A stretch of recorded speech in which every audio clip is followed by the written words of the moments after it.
The name is self-explanatory. It's called If Not Now, When? A group exhibition on the state of America featuring Atlanta's top ethnic artists.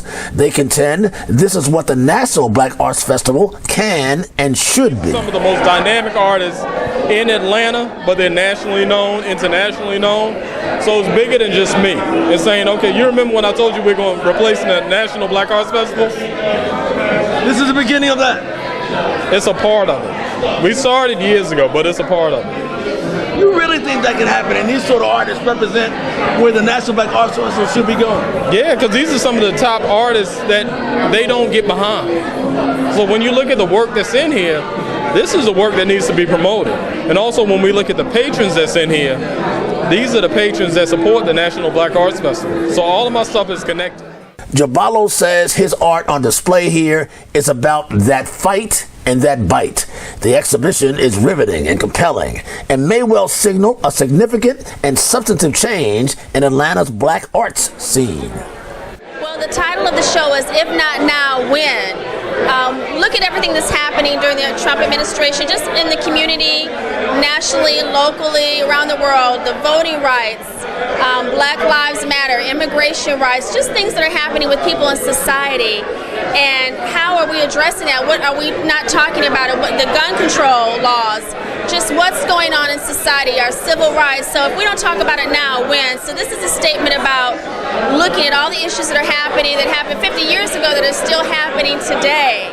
And if not now, when? When do we talk about it? When do we talk about people that are marginalized in society, the economic hardships?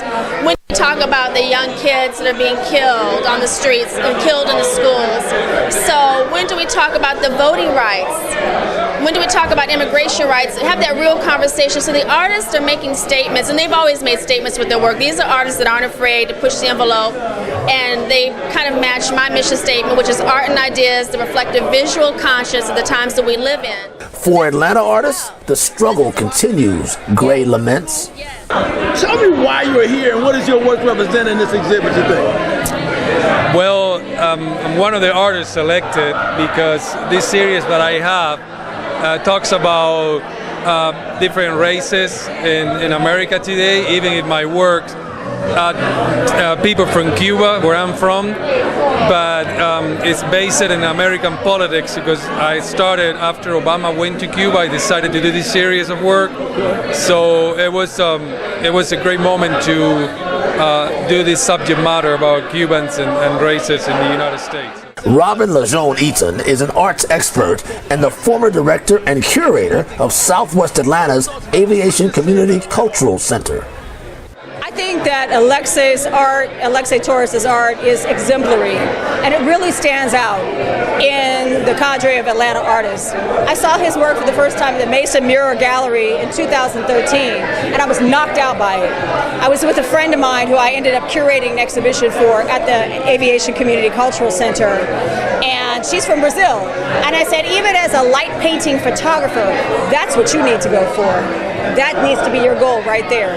What he does with his art is absolutely fantastic because it's like photorealism, but then he adds a lot of light and dark and, I don't know, inimitable qualities of texture.